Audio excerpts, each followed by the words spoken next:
Saudara dan saudari yang terkasih, selamat pagi dan damai Tuhan bersamamu. Yesus telah menjadi bahan perbincangan ramai berhubung hal-hal besar yang dilakukannya.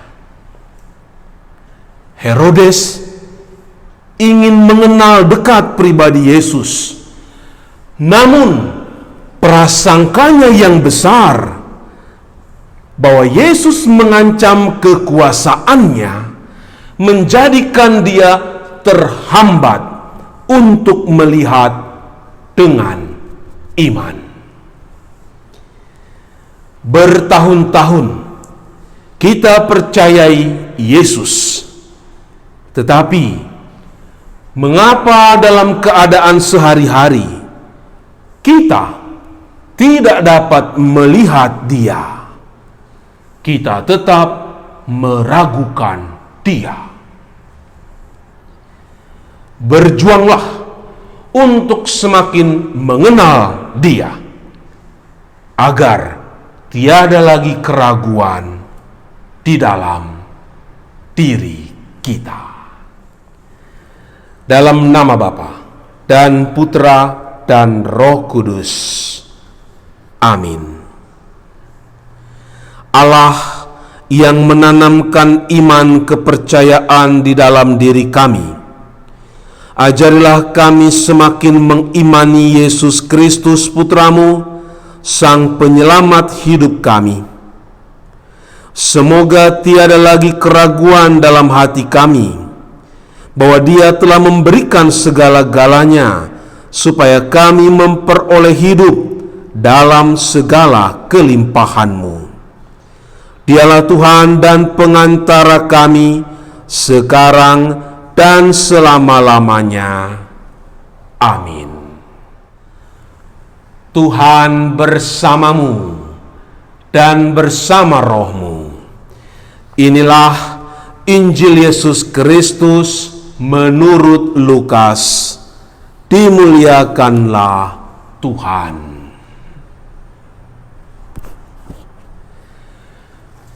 Ketika Herodes, raja wilayah Galilea, mendengar segala sesuatu yang terjadi, ia merasa cemas, sebab ada orang yang mengatakan bahwa Yohanes telah bangkit dari antara orang mati. Ada lagi yang mengatakan bahwa Elia telah muncul kembali, dan ada pula yang mengatakan bahwa seorang dari nabi-nabi zaman dahulu telah bangkit. Tetapi Herodes berkata, Yohanes telah kupenggal kepalanya. Siapa gerangan dia ini yang kabarnya melakukan hal-hal besar itu? Lalu ia berusaha untuk dapat bertemu dengan Yesus. Demikianlah Injil Tuhan. Terpujilah Kristus.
Saudara dan saudari yang terkasih dalam Kristus,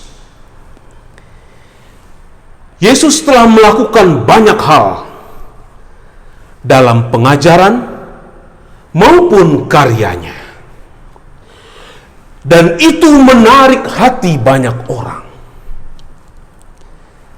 Kenyataan itu tidak terlepas dari pantauan penguasa politik di Galilea, yaitu Herodes Antipas. Herodes memiliki keingintahuan tentang sosok Yesus yang sedang terkenal di wilayah Galilea itu. Herodes memiliki 3 buah informasi tentang identitas Yesus. Pertama, Yesus adalah Yohanes Pembaptis yang bangkit. Yesus dan Yohanes memiliki karya pelayanan yang sangat mirip. Maka ketika Yesus berkarya di Galilea, orang dengan cepat teringat lagi memorinya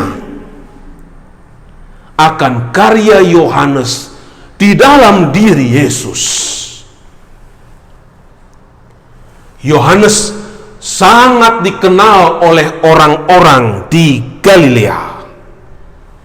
Dan mereka belum percaya bahwa Yohanes telah mati, dipenggal kepalanya oleh Herodes sendiri.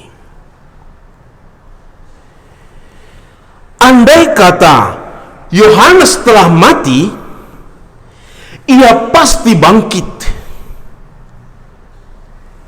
Dan itulah yang diduga bukan saja oleh orang-orang Galilea, tetapi juga oleh Herodes.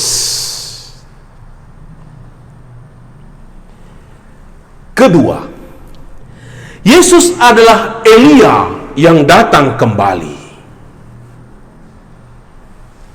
Dan ketiga, pendapat-pendapat yang menyatakan bahwa Yesus adalah salah seorang dari nabi-nabi yang telah bangkit. Gagasan tentang kedatangan atau kebangkitan seorang nabi sangat terkait erat dengan paham mesianik. Akan datang seorang pembebas, bukan saja dalam harapan religius, tetapi juga politik. Masyarakat Yahudi telah mengalami sangat banyak penindasan, penjajahan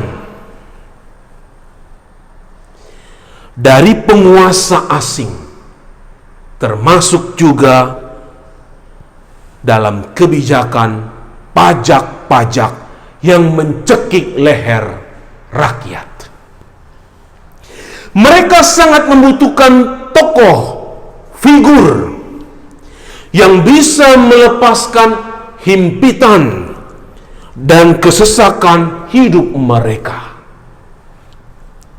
Harapan itu kembali lahir dalam diri tokoh Yesus. Herodes takut kekuasaannya akan goyah karena orang banyak begitu percaya kepada Yesus. Sebab Yesus telah memperlihatkan hal-hal besar. Baginya, Yesus adalah sebuah ancaman baru yang menggantikan Yohanes Pembaptis.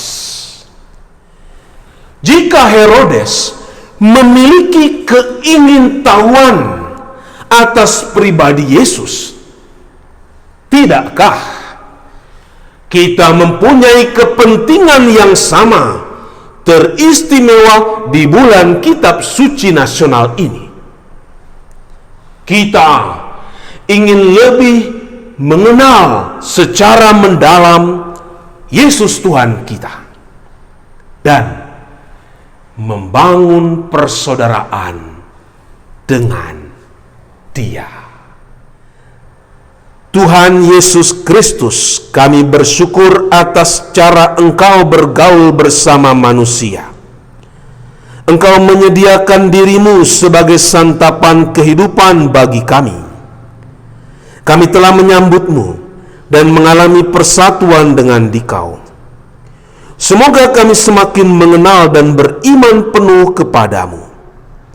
Engkaulah Tuhan dan Penyelamat kami, kini dan sepanjang segala masa. Amin. Tuhan bersamamu dan bersama rohmu. Semoga saudara-saudari memiliki rasa keingintahuan untuk mengenal Yesus Kristus lebih mendalam dengan mendalami kitab suci. Dan kita diberkati oleh Allah yang Maha Kuasa, Bapa dan Putera dan Roh Kudus. Amin.